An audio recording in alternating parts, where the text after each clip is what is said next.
নমস্কার বন্ধুরা, তৃপ্তি রান্নাঘরে আপনাদের সবাইকে স্বাগত। আশা করি আপনারা সবাই খুব ভালো আছেন।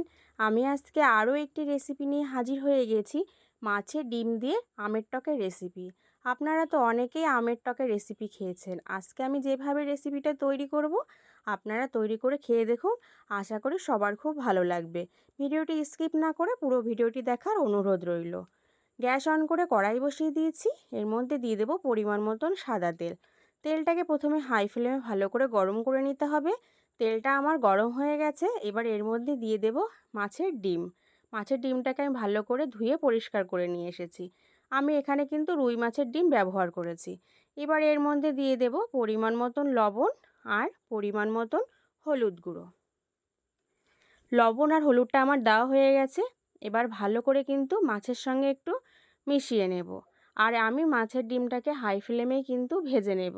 এমনভাবে মাছের ডিমগুলোকে ভাজতে হবে যাতে ভেতরে কাঁচা না থেকে যায়। ঠিক সেই কারণে এরকম খুন্তি দিয়ে চেপে চেপে কিন্তু মাছের ডিমগুলোকে ভেজে নিতে হবে। যতটা সম্ভব এরকম খুন্তি দিয়ে একদম ছোট ছোট টুকরো করে নিতে হবে। এইভাবে ভাজলে দেখবেন মাছের ডিমগুলো কিন্তু একটুও কাঁচা থাকবে না, ভেতরে খুব সুন্দর ভাজা হয়ে যাবে। মাছের ডিমগুলো কিন্তু আমার ভাজা হয়ে গেছে। এবার আমি মাছের ডিমগুলোকে কিন্তু একটা পাত্রে তুলে নেব। মাছের ডিমগুলো আমার তোলা হয়ে গেছে। ওই কড়াইতেই দিয়ে দেব পরিমাণ মতন সাদা তেল। আমি এখানে কিন্তু সাদা তেলে করছি, আপনারা চাইলে রান্নাটা সর্ষের তেলেও করতে পারেন। ফোড়নের জন্য দিয়ে দিলাম সর্ষে, কালো সর্ষে আর একটা শুকনো লঙ্কা 2 খণ্ড করে নিয়েছি। ফোড়নটাকে ভালো করে একটু ভেজে নেব। যখন ফোড়নটা থেকে খুব সুন্দর গন্ধ বেরোবে, লঙ্কাটা কালচে হয়ে আসবে, তখন এর মধ্যে দিয়ে দেবো আমের টুকরো। আমগুলোকে আমি আগে থেকে খোসা ছাড়িয়ে একটু লম্বা লম্বা টুকরো করে নিয়েছি, সেই আমটাই দিয়ে দিলাম। দিয়ে দেবো এবার স্বাদ মতো লবণ, পরিমাণ মতন হলুদ গুঁড়ো। লবণটা কিন্তু যে যার স্বাদ অনুযায়ী কিন্তু ব্যবহার করবেন। এবার সব কিছু হাই ফ্লেমে 1 থেকে 2 মিনিট ভালো করে মিশিয়ে নেব আমগুলোকে। ভালো করে আমার মেশানো হয়ে গেছে। দিয়ে দেব পরিমাণ মতন জল। জলটা আমার দেওয়া হয়ে গেছে। এবার ভালো করে মিশিয়ে হাই ফ্লেমে 2 থেকে 3 মিনিট কিন্তু ভালো করে একটু জাল করে নিতে হবে। প্রথমে যখন এরকম ফুটে উঠবে তখন এর ভিতর ভাজা ডিমগুলো দিয়ে দিতে হবে। এবার একদম লো ফ্লেমে ঢেকে দেব 4 মিনিটের জন্য। 4 মিনিট হয়ে গেছে। আমি এবার ঢাকনাটা তুলে নেব।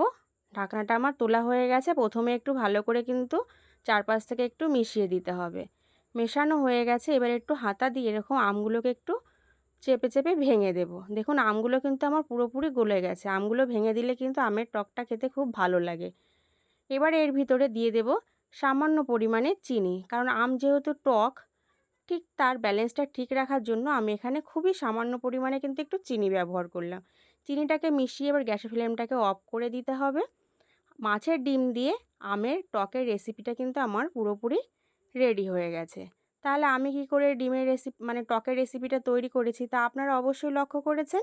এইভাবে আপনারাও তৈরি করে খেয়ে দেখুন, গরম গরম ভাতের সঙ্গে কিন্তু খুবই সুন্দর লাগে। তাহলে আজকের রেসিপিটা এই পর্যন্তই। ভালো থাকবেন, সুস্থ থাকবেন। ধন্যবাদ।